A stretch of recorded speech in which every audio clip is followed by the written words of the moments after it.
Everyone, welcome back to my channel. Friends, ನಾನಿವತ್ತು 2ನೇ ದಿನ ಟ್ರಿಪ್ದು ವಿಡಿಯೋನ ಹಾಕ್ತಾಯಿದ್ದೀನಿ. ಸೊ ನಾವು 2ನೇ ದಿನ ಯಾವ್ಯಾವ ಪ್ಲೇಸ್ನ ವೀಕ್ಷಣೆ ಮಾಡಿದ್ವಿ ಅನ್ನೋದನ್ನು ನಾನು ಈ ವಿಡಿಯೋದಲ್ಲಿ ತೋರಿಸ್ತಾ ಇದ್ದೀನಿ. ಫಸ್ಟು ನಾನು ಈ ವಿಡಿಯೋವನ್ನು ಸ್ಟಾರ್ಟ್ ಮಾಡೋದಕ್ಕಿಂತ ಮುಂಚಿತವಾಗಿ ತಮ್ಮಲ್ಲಿ ಒಂದು ರಿಕ್ವೆಸ್ಟ್, ಯಾರ್ಯಾರು ನನ್ನ ಚಾನಲ್ನ ಮೊದಲನೇ ಬಾರಿ ನೋಡ್ತಾ ಇದ್ದೀರಾ ದಯವಿಟ್ಟು ನನ್ನ ಚಾನಲ್ನ ಸಬ್ಸ್ಕ್ರೈಬ್ ಮಾಡಿಕೊಂಡು ಫುಲ್ ವಿಡಿಯೋ ವಾಚ್ ಮಾಡಿ ಅಂತ ಕೇಳ್ಕೊತೀನಿ. ಸೊ ಫ್ರೆಂಡ್ಸ್, ಈ ವಿಡಿಯೋದಲ್ಲಿ ನಾನು ಯಾವ್ಯಾವ ಪ್ಲೇಸ್ನ ನೋಡಿದೆ ಅನ್ನೋದನ್ನು ಈ ವಿಡಿಯೋದಲ್ಲಿ ತೋರಿಸ್ತಾ ಇದ್ದೀನಿ, ಮತ್ತು ಆ ಪ್ಲೇಸ್ ಬಗ್ಗೆನೂ ಕೂಡ ಹೇಳ್ತೀನಿ. ಒಬ್ಬೊಬ್ಬರಿಗೆ ಏನಪ್ಪ ಇಷ್ಟೊಂದು ಹೇಳ್ತಾರೆ ಪ್ಲೇಸ್ ಬಗ್ಗೆ ಅಂತ ನೀವು ಅನ್ಕೋಬೋದು. ಸೊ ನಾವು ಒಂದು ಪ್ಲೇಸ್ಗೆ ಹೋದ್ಮೇಲೆ ಸುಮ್ಮನೆ ಈ ಪ್ಲೇಸಿಗೆ ಬಂದ್ವಿ, ಈ ರೀತಿ ಎಂಜಾಯ್ ಮಾಡಿದ್ವಿ ಅಂತ ಹೇಳೋದಕ್ಕಿಂತ ಇದು ಯಾವ ದೇವಸ್ಥಾನ ಹೇಗಿತ್ತು ಅಂತ ಹೇಳೋದ್ರಿಂದ ಒಬ್ಬೊಬ್ಬರಿಗೆ ಅದರ ಪರಿಚಯ ಆಗುತ್ತೆ, ಮತ್ತು ಒಬ್ಬೊಬ್ಬರಿಗೆ ದೇವ್ರ ಮೇಲೆ ನಂಬಿಕೆ ಇರುತ್ತೆ. ನನಗಂತೂ ದೇವ್ರ ಮೇಲೆ ತುಂಬಾ ನಂಬಿಕೆ, ಹಾಗಾಗಿ ನಾನು ದೇವ್ರ ಮಹಿಮೆ ಬಗ್ಗೆನೂ ಕೂಡ ಹೇಳ್ತೀನಿ. ಇದು ಉಪಯೋಗ ಆಗೋರಿಗೆ ಹಾಗೆ ಆಗುತ್ತೆ ಅನ್ನೋದು ಒಂದು ನನ್ನ ನಂಬಿಕೆ. ಸೊ ಇವತ್ತು ನಮಗೆ ಒಂದು ಅದ್ಭುತ ಕಾದಿತ್ತು. ನಾವು ಪ್ಲೇಸ್ಗಳನ್ನ ನೋಡ್ಕೊಂಡು ಹೋಗಬೇಕಾದ್ರೆ ಒಂದು ದೇವಸ್ಥಾನದಲ್ಲಿ ನಾವು ಎಂಟ್ರಿ ಆಗಿದ ತಕ್ಷಣವೇ ನಮ್ಮ ಮುಖ ನೋಡಿ ಒಬ್ಬೊಬ್ಬರು ಜಾತಕ ನೋಡಿದ ಮೇಲೆ ಜಾತಕ ನಮ್ಮ ಭವಿಷ್ಯನ ಹೇಳ್ತಾರೆ. ಆದರೆ ಅವರು ನಮ್ಮ ಮುಖ ನೋಡಿದ ತಕ್ಷಣವೇ ಹಿಂದೆ ಏನಾಗಿತ್ತು, ಮುಂದೆ ಏನಾಗುತ್ತೆ ಅನ್ನೋದನ್ನು ಎಷ್ಟು ಚೆನ್ನಾಗಿ ಹೇಳಿದ್ರು ಅಂದರೆ, ಮುಂದೆ ಏನಾಗುತ್ತೆ ಅಂದರೆ ಯಾರು ನಂಬಲ್ಲ, ಆದರೆ ಹಿಂದೆ ಆಗಿರೋದನ್ನ ಹೇಳಿದ್ರೆ ನಂಬಲೇಬೇಕಲ್ವಾ. ನನಗಂತೂ ಫುಲ್ಲು ನಂಬಿಕೆ ಬಂತು. ಈ ವಿಡಿಯೋನ ನೀವು ಸ್ಕಿಪ್ ಮಾಡ್ದೇ ಯಾವ ದೇವಸ್ಥಾನ ಅಂತ ನೋಡಿದ್ರೆ ನಿಮಗೆ ಗೊತ್ತಾಗುತ್ತೆ ಫ್ರೆಂಡ್ಸ್. ದೊಡ್ಡವ್ರು ಇರ್ಲಿ ಒಬ್ರು ಅಂತ ಅಜ್ಜಿ ಕೂರಿಸ್ಬಿಟ್ಟು ಬಿಡಿ ಮುಂದೆ. ಅಜ್ಜಿ ಬನ್ನಿ, ಮುಂದೆ ಮುಂದಕ್ಕೆ ಬನ್ನಿ. ದೊಡ್ಡವ್ರು ಲಡ್ಡು ಬಾ, ಲಡ್ಡು ಹಿಡ್ಕೋ ನಂದು ಸುಚಿತ್ರ ಫೋನ್ನ ಸಾಕು ಬೈಲಿ.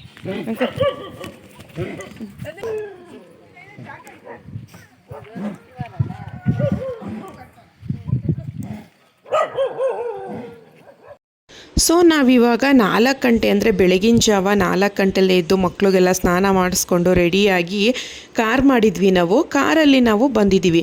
ಸೊ ಇವತ್ತೂ ಕೂಡ ಆಂಟಿ ಅಂದರೆ ನಿನ್ನೆ ವಿಡಿಯೋದಲ್ಲಿ ಹೇಳಿದೆ ಮಾವಿನಕಾಯಿ ಚಿತ್ರಾನ್ನ ಮಾಡಿಕೊಟ್ಟಿದ್ದಾರೆ ಬೆಳಿಗ್ಗೆ ಟಿಫನ್ಗೆ, ಡಿಕ್ಕಿ ಒಳಗಡೆ ಹಾಕ್ಕೊಂಡು ಬಂದಿದ್ದೀವಿ ಅಂತ. ಸೊ ಹಾಗಾಗಿ ನಾನು, ನಂದು ಸುಚಿತ್ರ, ನಂದು ಮಕ್ಕಳು, ಅವರತ್ತೆ ಎಲ್ಲರೂ ಕೂಡ ಮೊದಲನೇ ದೇವಸ್ಥಾನಕ್ಕೆ ಬಂದಿದ್ದೀವಿ. ಮೊದಲನೇ ದೇವಸ್ಥಾನ ಬಂದು ವೆಂಕಟೇಶ್ವರ ದೇವಸ್ಥಾನ. ಸೊ ಇದು ತುಂಬಾ ಫೇಮಸ್ಸು, ಮತ್ತು ಊರಿಂದ ಅಂದರೆ ಶ್ರೀನಿವಾಸಪುರದಿಂದ ಈ ಊರಿಗೆ ಬರೋವಷ್ಟರಲ್ಲಿ ಒಂದು 3 ಅವರ್ ತಗೋತು ಟೈಮ್ನ ಅಂತಲೇ ಹೇಳ್ಬೋದು. ತುಂಬ ಲಾಂಗು ಮತ್ತು ತುಂಬ ಫೇಮಸ್ ದೇವಸ್ಥಾನ ಅಂತಲೇ ಹೇಳ್ಬೋದು. ನೋಡಿ, ನಾವಿಲ್ಲಿಗೆ ಬರೋವಷ್ಟರಲ್ಲಿ 9 ಗಂಟೆ ಆಗಿತ್ತು. ಬೆಳಿಗ್ಗೆ 5:45 ಹೊರಟಿದ್ದಕ್ಕೆ 9 ಗಂಟೆ ಆಯಿತು. ಆಲ್ರೆಡಿ ಇಲ್ಲಿ ಊಟದ ವ್ಯವಸ್ಥೆನೂ ಕೂಡ ಐತೆ, ಆದರೆ 11 ಗಂಟೆಯಿಂದ ಇರೋದು ಅಂತ ಹೇಳಿದ್ರು. ನಾವು ಟಿಫನ್ಗೆಲ್ಲ ಪ್ರಿಪೇರ್ ಮಾಡ್ಕೊಂಡು ಬಂದಿದ್ವಿ ಅಲ್ವಾ, ಹಾಗಾಗಿ ಅಲ್ಲೇ ತಿನ್ಕೊಂಡ್ರಾಯ್ತು ಎಲ್ಲಾದ್ರು ಅಂದ್ಕೊಂಡು ದೇವ್ರ ದರ್ಶನ ಮಾಡ್ಕೊಂಡು ಹೊರಗಡೆ ಬಂದ್ವಿ. ಅಷ್ಟರಲ್ಲಿ ನಮ್ಮ ಲಕ್ಷಿತ್ ಗಲಾಟೆ ಸ್ಟಾರ್ಟ್ ಆಯ್ತು. ನೋಡಿ, ಇದ್ ಬೇಕಾ ಲಡ್ಡು, ಯಾವ್ದು ಬೇಕು? ಇದಾ, ಇದು ಬಿಚ್ಕೊಟ್ಬಿಡಂಗಾರದ. ಈಗ ಇದು ಬೇಡವಾ? ಇಲ್ಲಿ ನೋಡಿ, ಇಲ್ಲಿ ಏನು ಅಡ್ಡು, ಈ ಕಡೆ ನೋಡು. ಈ ಕಿತ್ತಿಡು ಸುಚಿತ್ರ ಅವಳ ಹತ್ರ ನೋಡು, ಕಿತ್ಕೊಂಡು ಹಿಂಗೆ ಮಡಿಕತ್ತಾನೆ. ಇಲ್ಲಿ ನೋಡಮ್ಮ. ನಮಗಂತೂ ಟ್ರಿಪ್ಪಿಗೆ ಬಂದಾಗ್ಲಿಂದನೂ ಈ ಮಕ್ಕಳದೇ ಜಾಸ್ತಿ ಪ್ರಾಬ್ಲಮ್ ಆಗ್ಬಿಟ್ಟಿರೋದು. ಸೊ ಎಷ್ಟು ಅಂದರೆ ಅದ್ವಿ ಹತ್ರ ವಾಚ್ ಇತ್ತು. ಅದ್ವಿ ಪಾಪ ಒಂದಿನ ವಾಚ್ ಕೊಟ್ಟಿದ್ದೆ ಇವನಿಗೆ, ಆದರೆ ಗೊತ್ತಲ್ಲ ಚಿಕ್ಕ ಮಕ್ಕಳು ಏನಾದರೂ ಒಂದು ವಿಷಯಕ್ಕೆ ಕಚ್ಚಾಡೋದು, ಜಗಳ ಮಾಡೋದು ಎಲ್ಲ ಮಾಡ್ತಾರಲ್ವ, ಆ ರೀತಿ ಮಾಡ್ಕೊಂಡು ಅದ್ವಿ ಅವ್ನ ವಾಚ್ ಈಸ್ಕೊಬಿಟ್ಟ. ಯಾಕಂದರೆ ಅವನು ಒಂದಿನ ಕೊಟ್ಟಿದ್ದೇ ಹೆಚ್ಚು ಪಾಪ. ಸೊ ಇವನಂತೂ ದೇವಸ್ಥಾನದಲ್ಲಿ ನನಗೆ ಕೈ ಮುಗಿಯೋದಕ್ಕೂ ಬಿಟ್ಟಿಲ್ಲ, ಅಷ್ಟು ಹೊತ್ಕೊಂಡು ಕಿರ್ಚ್ಕೊಂಡು ಒದ್ದಾಡ್ತಿದ್ದ. ಅದಕ್ಕೋಸ್ಕರ ಏನು ಮಾಡಿದೆ, ಕೋಪ ಬಂದು ಮುಂದೆಗಡೆ ಅಂಗಡಿಗಳೆಲ್ಲ ಇಟ್ಟಿದ್ರಲ್ಲ ಅಲ್ಲಿಗೆ ಕರ್ಕೊಂಡು ಬಂದು ಇವಾಗ ವಾಚ್ನ ಕೊಡಿಸ್ತಾ ಇದ್ದೀನಿ. ಇವನಿಗೆ ವಾಚ್ ಕೊಡಿಸಿದ್ಮೇಲೆ ನಂದುಗೂ ವಾಚ್ ಮೇಲೆ ಆಸೆ ಆಯಿತು, ಹಾಗಾಗಿ ಅವರಮ್ಮನೂ ನಂದುಗೆ ವಾಚ್ ಕೊಡಿಸ್ತಾ ಇದ್ದಾಳೆ. ಫೈನಲಿ ನನಗಂತೂ ಒಂದು ನೆಮ್ಮದಿ ಆಯಿತು. ಆಮೇಲೆ ಇದು ಕ್ಲಿಯರ್ ಆಗಲಿಲ್ಲ ಬಿಡಿ ಪ್ರಾಬ್ಲಮ್ಮು. ಮಕ್ಕಳು ಕರ್ಕೊಂಡು ಹೋದ್ಮೇಲೆ ಗಾದಿನೇ ಐತೆ, ಮಕ್ಕಳನ್ನ ಕರ್ಕೊಂಡು ಜಾತ್ರೆಗೆ ಹೋಗಬಾರ್ದು ಅಂತ ಅದೇ ರೀತಿ ಮಕ್ಕಳು ಮಾಡೋದು. ಲಕ್ಷಿತಂತೂ ಜೆರಾಕ್ಸ್ ಅದೇ ರೀತಿ ಮಾಡ್ತಾನೆ. ಆದರೆ ಯದುವೀರಂತೂ ಯಾವತ್ತೂ ಈ ರೀತಿ ನನಗೆ ತೊಂದರೆ ಕೊಟ್ಟವನೇ ಅಲ್ಲ. ಆದರೆ ಲಕ್ಷಿತಂತಪ್ಪ ಒಂದು ಆಟ ಸಾಮಾನು ನೋಡಿದ್ರೆ ಸಾಕು ಅದೇ ಬೇಕು ಅಂತ ಹತ್ಕೊಂಡು ನಿಂತ್ಕೊಳ್ಳೋದು. ನನಗಂತೂ ಸಾಕು ಮಾಡಿಬಿಟ್ಟ. ಕೊನೆಗೆ ಒಂದು ವಾಚನ್ನು ಸೆಲೆಕ್ಟ್ ಮಾಡ್ದೆ, ಅದನ್ನು ಕೊಡಿಸಿದ್ದೀವಿ. ಪ್ಯಾಕ್ ಮಾಡಬೇಕಾ? ಜೋಡಿಸಿರೋದು ಪ್ಯಾಕಿಂಗಾ? ಫೈನಲಿ ಇವ್ರಿಗೆ ಆಟ ಸಾಮಾನು ಕೊಡಿಸ್ಬಿಟ್ಟು ನಾವು ಕಾರ್ ಹತ್ರ ಹೋಗೋಣ ಅಂದ್ಕೊಂಡು ಹೋಗ್ತಾ ಇದ್ದೀವಿ. ಅಷ್ಟರಲ್ಲಿ ಇಲ್ಲಿ ನಾಗಪುಷ್ಪ ನೀವಿಲ್ಲಿ ನೋಡ್ತಾ ಇರ್ಬೋದು. ಇದು ತುಂಬಾ ಶ್ರೇಷ್ಠ ಶಿವನಿಗೆ. ಹಾಗಾಗಿ ನಾವು ನೆಕ್ಸ್ಟ್ ದೇವಸ್ಥಾನ ಕೋಟಿಲಿಂಗಕ್ಕೆ ಹೋಗ್ತಾ ಇದ್ವಿ. ಕೋಟಿಲಿಂಗ ಗೊತ್ತಲ್ವಾ, ಶಿವನಿಗೆ ಸಂಬಂಧಪಟ್ಟಿದ್ದ ದೇವಸ್ಥಾನ, ಅಂದರೆ ಶಿವನ ದೇವಸ್ಥಾನ. ಹಾಗಾಗಿ ನಾವು ಇದನ್ನು ತಗೊಂಡೋಗೋಣ, ದೇವ್ರಿಗೆ ಅರ್ಪಣೆ ಮಾಡಿದ್ರೆ ತುಂಬಾ ಒಳ್ಳೆಯದು ಅಂತೇಳಿ ನಾವು ಹೂನ ಕಿತ್ಕೋತಾ ಇದ್ದೀವಿ. ಅದು ಹೋಗೋಷ್ಟರಲ್ಲೇ ಉದ್ರೋಗುತ್ತೆ, ಆದರೂ ಏನೋ ಒಂಥರ ಆಸೆ ತಗೊಂಡೋದ್ರೆ ಸರಿ ಅಂತೇಳಿ. ಸೊ ಹಾಗಾಗಿ ನಾವು ಅಲ್ಲಿಂದ ತಗೊಂಡು ಒಂದಷ್ಟು ದೂರ ಹೋದ್ವಿ, ಎಲ್ಲಾದರೂ ಗದ್ದೆ ಹತ್ರ ನಿಲ್ಲಿಸೋಣ ಅಂತೇಳಿ. ಅಷ್ಟರಲ್ಲಿ ನೋಡಿ ನಾವಿಲ್ಲಿ ಒಂದು ರೋಡ್, ಅಂದರೆ ಆ ಕಡೆ ಈ ಕಡೆ ಎಲ್ಲ ಗದ್ದೆ ಇದೆ, ವಿಶಾಲಕ್ಕೆ ಚೆನ್ನಾಗಿದೆ. ಅಲ್ಲಿ ಕೂತ್ಕೊಂಡು ಮರದ ಕೆಳಗಡೆ ತಿಂಡಿ ತಿನ್ನೋಣ ಅಂತೇಳಿ ನಾವಿವಾಗ ಹೊರಗಡೆಗೆ ಟಿಫನ್ ಎಲ್ಲ ತೆಗೆದ್ವಿ. ಸುಚಿತ್ರನೇ ಎಲ್ಲ ಮಿಕ್ಸ್ ಮಾಡ್ತಾ ಇದ್ದಾಳೆ.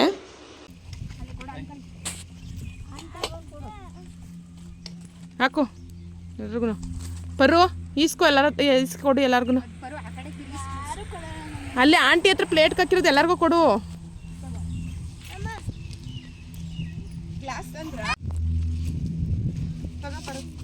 ಈಸ್ಕೊ ಪರು.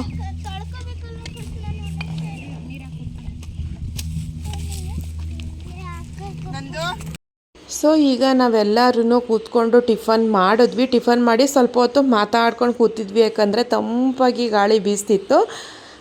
ಸ್ವಲ್ಪ ಹೊತ್ತು ಕೂತ್ಕೊಂಡು ಮಾತಾಡಿಕೊಂಡು ಅಲ್ಲೇ ಕೂತ್ಕೊಂಡ್ರೆ ಟೈಮ್ ವೇಸ್ಟ್ ಆಗಿಬಿಡುತ್ತೆ, ನೆಕ್ಸ್ಟ್ ಪ್ಲೇಸ್ ನೋಡೋಕ್ಕೂ ಟೈಮ್ ವೇಸ್ಟ್ ಆಗುತ್ತೆ ಅಂತೇಳಿ ನಾವು ಎದ್ದು ಇವಾಗ ನೆಕ್ಸ್ಟು ಕೋಟಿಲಿಂಗದ ಕಡೆ ಹೊರಟಿದ್ದೀವಿ. ನೋಡಿ, ಕೋಲಾರಕ್ಕೆ ಬಂದಮೇಲೆ ನಾವು ಬೆಟ್ಟ ಅಂದರೆ ಅಲ್ಲಿ ಮರ ಗಿಡಗಳಿರುತ್ತಲ್ವ, ಇಲ್ಲಿ ಕೋಲಾರದಲ್ಲಿ ಗುಡ್ಡಗಳಿವೆ, ಅಂದರೆ ಬೆಟ್ಟದ ಥರ ಬರೀ ಕಲ್ಲು ಬಿಟ್ಟರೆ ಇನ್ನೇನಿಲ್ಲ. ನೋಡೋಕ್ಕೂ ಕೂಡ ತುಂಬ ಅಟ್ರಾಕ್ಷನ್ ಆಗಿದೆ. ಒಂದು ಜಿಲ್ಲೆಗೂ ತುಂಬ ವ್ಯತ್ಯಾಸ ಇರುತ್ತಲ್ವ ವೆದರಲ್ಲಿ, ಅದೇ ರೀತಿ ಕೋಲಾರನೂ ಅಷ್ಟೇ ಡ್ರೈ ಏರಿಯಾ, ಆದರೆ ಸುಂದರವಾಗಿದೆ, ನೋಡೋಕ್ಕೆ ತುಂಬ ಚೆನ್ನಾಗಿದೆ. ಸೊ ನಾವು ಕಾರಲ್ಲಂತೂ ಅಂತಾಕ್ಷರಿ ಹಾಡಿಕೊಂಡು ತುಂಬಾ ಎಂಜಾಯ್ ಮಾಡಿದ್ವಿ. ಸೊ ನಾವು ಎಷ್ಟು ಅಂತ ಮ್ಯೂಸಿಕ್ ಕೇಳೋಕ್ಕಾಗುತ್ತೆ, ಒಂದಷ್ಟು ಹೊತ್ತು ನಿದ್ದೆ ಮಾಡಿದ್ವಿ. ಒಂದೊಂದು ಪ್ಲೇಸ್ಗೂ 2 ಅವರ್ 3 ಅವರು ಗ್ಯಾಪ್ ಇತ್ತಲ್ವಾ, ಹಾಗಾಗಿ ನಾವು ಅಂತಾಕ್ಷರಿನಾದರೂ ಹಾಡೋಣ ಅಂತ ಹೇಳಿ ಎಲ್ಲರೂ ಸೇರಿಕೊಂಡು ಅಂತಾಕ್ಷರಿ ಹಾಡ್ತಾಯಿದ್ದೀವಿ. ನಾವೇ ತುಂಬ ಚೆನ್ನಾಗಿ ಎಂಜಾಯ್ ಮಾಡಿದ್ವಿ. ಅದರಲ್ಲೂ ಪರು ಇರೋದ್ರಿಂದ ನಾವು ಸಖತ್ತು ಎಂಜಾಯ್ ಮಾಡಿದ್ವಿ. ಅವಳಿಗೆ ಸುಮ್ಮನೆ ಕೂತ್ಕೊಳ್ಳೋಕೆ ಬರೋಲ್ಲ, ಏನಾದರೂ ಡ್ಯಾನ್ಸ್ ಮಾಡಬೇಕು, ಸಾಂಗ್ ಹೇಳಬೇಕು, ಏನಾದರೂ ಗೇಮ್ಸ್ ಆಡಬೇಕು, ಇಲ್ಲಾಂದರೆ ಮಲ್ಕೊಬಿಟ್ರೆ ಎದ್ದೇಳಿ ಆಂಟಿ ಎದ್ದೇಳಿ ಏನಾದರೂ ಗೇಮ್ಸ್ ಆಡೋಣ, ತುಂಬ ಬೇಜಾರಾಗುತ್ತೆ ಅಂತ ಹೇಳ್ತಾನೆ ಇದ್ಲು. ಸೊ ಅವಳಿಗೋಸ್ಕರನಾದರೂ ನಾವು ಅಂತಾಕ್ಷರಿ ಆಡೋಣ ಅಂತೇಳಿ ಅಂತಾಕ್ಷರಿ ಹಾಡ್ಕೊಂಡು ಇವಾಗ ಬೇರೆ ಪ್ಲೇಸ್ಗೆ ಹೋಗ್ತಾ ಇದ್ದೀವಿ. ಸೊ ನಾವು ದಾರಿ ಉದ್ದಕ್ಕೂ ತುಂಬ ಎಂಜಾಯ್ ಮಾಡ್ಕೊಂಡು ಬಂದ್ವಿ. ಅಷ್ಟರಲ್ಲಿ ಕೋಟಿಲಿಂಗೇಶ್ವರ ಸಿಕ್ತು. ಇದೇ ಫಸ್ಟ್ ಟೈಮ್, ನಾನು ಫಸ್ಟೇ ಹೇಳಿದ್ದೆ ಕೋಲಾರ ಡಿಸ್ಟ್ರಿಕ್ ಬಂದಿರೋದೇ ಫಸ್ಟ್ ಟೈಮ್ ಅಂತ. ಇವಾಗ ಕಾರೆಲ್ಲ ಪಾರ್ಕ್ ಮಾಡಿಬಿಟ್ಟು ಇವಾಗ ಹೋಗ್ತಾ ಇದ್ದೀವಿ. ನೀವು ಇಲ್ಲಿ ನೋಡ್ತಾ ಇರ್ಬೋದು, ಅಂಗಡಿ ಮಳಿಗೆಗಳಂತೂ ತುಂಬ ವಿಭಿನ್ನವಾಗಿ ಇಟ್ಟಿದ್ದಾರೆ. ಇಲ್ಲಿ ಯಾವ ಥಿಂಗ್ಸು ಇಲ್ಲ ಅನ್ನೋ ಹಾಗೆ ಇಲ್ಲ, ಎಲ್ಲ ತರಹದ ಥಿಂಗ್ಸ್ನೂ ಕೂಡ ಇಟ್ಟಿದ್ದಾರೆ. ಇಲ್ಲಿ ಎಂಟ್ರಿ ಹಾಕ್ತಿದ್ದಾಗೆ ನಮ್ಮನೆ ಸ್ಟಾರ್ಟ್ ಆಯ್ತಪ್ಪ ಆಟ ಸಾಮಾನು ಅಂದ್ಕೊಂಡು. ಆದರೆ ಈಗ ತಗೊಟ್ಬಿಟ್ಟು ಪುನಃ ದೇವಸ್ಥಾನ ಒಳಗಡೆ ಎಲ್ಲ ನಾವು ನೋಡೋದಕ್ಕಾಗಲ್ಲ ಅಂಥೇಳಿ ನಾನು ಆ ಕಡೆಯಿಂದ ಬರಬೇಕಾದ್ರೆ ಕೊಡಿಸ್ತೀನಿ ಬಾ ಮಗನಿ ಅಂತೇಳಿ ಸಮಾಧಾನ ಮಾಡಿ ಇವಾಗ ಹೋಗ್ತಾಯಿದ್ದೀವಿ. ಸೊ ನಾನು ದೀಪಗಳು ಇಟ್ಕೊಂಡಿದ್ದೀನಿ. ನನಗೆ ಇಲ್ಲಿ ವಿಶೇಷತೆಯಾಗಲಿ, ಇಲ್ಲಿನ ದೇವಸ್ಥಾನ ಆಗಲಿ ನನಗೆ ಯಾವಾಗಲೂ ನೋಡಿಲ್ಲ. ಸುಚಿತ್ರ ನಂದು ನೋಡಿದಾರಂತೆ, ಬಟ್ ನಾನು ಇದೇ ಫಸ್ಟ್ ಟೈಮು. ಮತ್ತು ಇಲ್ಲಿ ಸ್ವಾಮೀಜಿಗಳು ಲಿಂಗೈಕ್ಯ ಆಗಿರುವಂಥದ್ದು ಈ ದೇವಸ್ಥಾನದಲ್ಲಿ. ಸೊ ಅದೊಂದು ಶ್ರೇಷ್ಠ ಅಂತಲೇ ಹೇಳ್ಬೋದು. ಸೊ ನಾನು ಇಲ್ಲಿ ಹೇಳಿದ್ರು 5 ದೀಪನ ಲಿಂಗದ ಹತ್ರ, ಅಂದರೆ ಶಿವನ ಲಿಂಗದ ಹತ್ರ ಹಚ್ಚೋದ್ರಿಂದ ನಿಮ್ಮ ಕೋರಿಕೆ ಈಡೇರುತ್ತೆ, ತುಂಬಾ ಒಳ್ಳೆಯದು ಅಂತ ಹೇಳ್ತಾನೆ ಇದ್ದರು. ನನಗೆ ದೇವ್ರ ವಿಷಯದಲ್ಲಿ, ಪೂಜೆ ವಿಷಯದಲ್ಲಿ ಸ್ವಲ್ಪ ನಂಬಿಕೆ ಜಾಸ್ತಿ. ಹಾಗಾಗಿ ನಾನು ಹೋಗಬೇಕಾದ್ರೆ ನನ್ನ ಮನಸ್ಸು ತಡೀಲಿಲ್ಲ. ಹಾಗಾಗಿ ನಾನು ಕೂಡ ದೀಪ ತಗೊಂಡೆ. ದೀಪ ಹಚ್ಚೋದ್ರಿಂದ ಪಾಸಿಟಿವ್ ಎನರ್ಜಿ ಬರುತ್ತಂತ ನಿಜ, ಅದಂತೂ ಕನ್ಫರ್ಮ್, ಪಾಸಿಟಿವ್ ವೈಬ್ಸ್ ಬಂದೇ ಬರುತ್ತೆ. ಹಾಗಾಗಿ ನಾನು ದೀಪನ ತಗೊಂಡೆ. ದೀಪ ತಗೊಂಡು ಒಳಗಡೆ ಎಂಟ್ರಿ ಆದ್ವಿ. ನೋಡಿ, ಶಿವಲಿಂಗಗಳು ಕಾಣಿಸ್ತೈತೆ ಎಲ್ಲಿ ನೋಡಿ ಬರೀ ಲಿಂಗ. ನಾವು ಒಳಗಡೆ ಬಂದು ದೇವ್ರ ದರ್ಶನ ಮಾಡಿದ್ವಿ.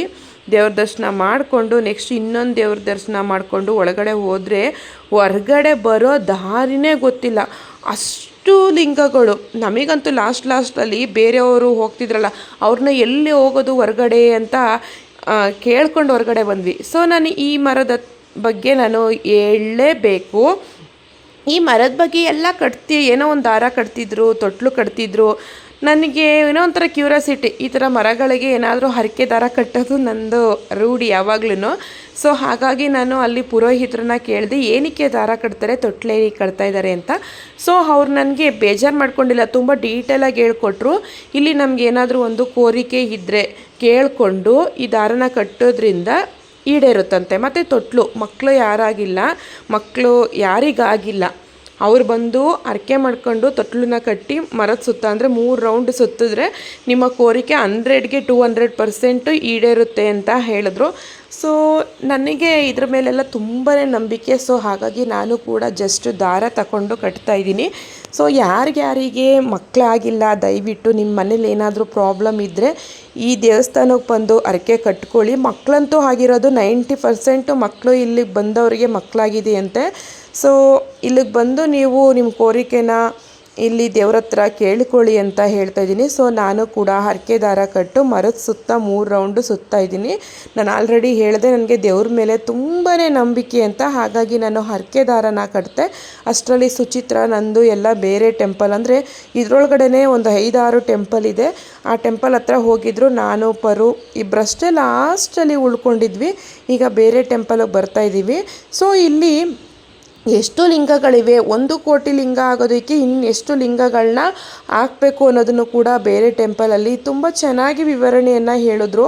ಸೊ ನಮಗಂತೂ ಕೇಳಿ ತುಂಬ ಖುಷಿ ಆಯಿತು. ಯಾಕಂದರೆ 1 ಕೋಟಿ ಲಿಂಗ ಆಗೋದಕ್ಕೆ 1 ಲಕ್ಷ ಲಿಂಗಗಳಾದರೆ ಸಾಕಂತೆ, ಕೋಟಿ ಲಿಂಗ ಆಗುತ್ತಂತೆ. ಸೊ ಯಾಕಂದರೆ ಇಲ್ಲಿ ಹರಕೆ ಮಾಡ್ಕೊಂಡಿರ್ತಾರೆ ನೋಡಿ, ಪುಟಾಣಿ ಲಿಂಗ ಇಲ್ಲ ದೊಡ್ಡ ಲಿಂಗ ಯಾರಾದ್ರೂ ಹರಕೆ ಲಿಂಗನ ತಂದು ಇಲ್ಲಿ ಇಡ್ತಾರಂತೆ. ಸೊ ಹಾಗಾಗಿ ಇಲ್ಲಿ 99 ಲಕ್ಷ ಲಿಂಗಗಳಾಗಿವೆ ಅಂತ ಅಲ್ಲಿನ ಪುರೋಹಿತರು ಹೇಳ್ತಾ ಇದ್ರು. ನೆಕ್ಸ್ಟು ನಾವು 5 ದೀಪ ತಗೊಂಡಿದ್ವಲ್ಲ, ದೊಡ್ಡ ಲಿಂಗದ ಹತ್ರ ಬಂದು ದೀಪನ ಹಚ್ಚಿ ದೇವ್ರ ಹತ್ರ ಕೇಳ್ಕೊಂಡು ಇವಾಗ ಬರ್ತಾಯಿದ್ದೀವಿ. ನೀವು ನೋಡಿ ಎಷ್ಟು ಬಿಸಿಲಿದೆ ಅಂದರೆ ಆ ನೆಲದ ಮೇಲೆ ಕಾಲನ್ನ ಹಾಕೋದಕ್ಕೆ ಆಗೋದೇ ಇಲ್ಲ. ಎಲ್ಲರೂ ಬಿಸಿಲು ಬಂದ ತಕ್ಷಣ ನೆರಳು ಸಿಗೋವರೆಗೂ ಎಲ್ಲರೂ ಅಷ್ಟೇ ಓಡಿ ಬರೋದು, ನೆರಳಲ್ಲಿ ನಿಂತ್ಕೊಳ್ಳೋದು. ಕಾಲಂತೂ ಚುಚ್ಚೋದು, ಬೊಬ್ಬೆ ಬರೋದು, ಆ ರೀತಿ ಆಗ್ಬಿಡ್ತಪ್ಪ. ಈ ಸಾರಿ ಟ್ರಿಪ್ಪಲ್ಲೆಲ್ಲ ಬರೀ ಕಾಲು ಸುಡಿಸ್ಕೊಳ್ಳೋದೇ ಆಯಿತು, ಅಷ್ಟು ಬಿಸಿಲಿತ್ತು. ಸೊ ನಮ್ಮ ಮನೆಯವ್ರಿಗೆ ಇವಾಗ ನಾನು ವಿಡಿಯೋ ಕಾಲ್ ಮಾಡಿ ಕೋಟೆ ಲಿಂಗನ ತೋರಿಸ್ತಾ ಇದ್ದೀನಿ. ಸೊ ಅವರಿಗಂತೂ ತುಂಬ ಖುಷಿ ಆಯಿತು, ಯಾಕಂದರೆ ಅವರು ಕೂಡ ಇದನ್ನು ನೋಡಿಲ್ಲ. ಸೊ ತುಂಬಾ ಚೆನ್ನಾಗಿದೆ ಅಂತ ಹೇಳ್ತಾಯಿದ್ರು. ಅವರು ಬಂದಿದ್ದರೆ ತುಂಬ ಚೆನ್ನಾಗಿರ್ತಿತ್ತು. ಸೊ ನಾವು ಫ್ರೆಂಡ್ಸ್ ಎಲ್ಲ ಬಂದ್ವಿ ಅಲ್ವಾ. ಇಷ್ಟು ಚೆನ್ನಾಗಿದೆ ಅಂದರೆ ಫ್ಯಾಮಿಲಿ ಟ್ರಿಪ್ನೇ ಹಾಕ್ಬೋದಿತ್ತು. ನೀವಿಲ್ಲಿ ನೋಡಿ ಎಷ್ಟು ಚೆನ್ನಾಗಿ ಕಾಣಿಸುತ್ತೆ ಅಂದರೆ ಸಖತ್ತಾಗಿದೆ.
ನಾವು ಅಲ್ಲಿಂದ ಮುಗಿಸ್ಕೊಂಡು ನಾವಿವಾಗ ಒಂದು ಬೆಟ್ಟಕ್ಕೆ ಬಂದಿದ್ದೀವಿ. ಇಲ್ಲಿ ವೆಂಕಟರಮಣ ದೇವಸ್ಥಾನ ಅಂತ ಬೆಟ್ಟದ ಮೇಲಿದೆ. ಸೊ ಆ ಕಡೆ ಸೀತಾದೇವಿ ಬೆಟ್ಟ, ಈ ಕಡೆ ಒಂದು ವೆಂಕಟರಮಣಂದು ಬೆಟ್ಟ ಇದೆ.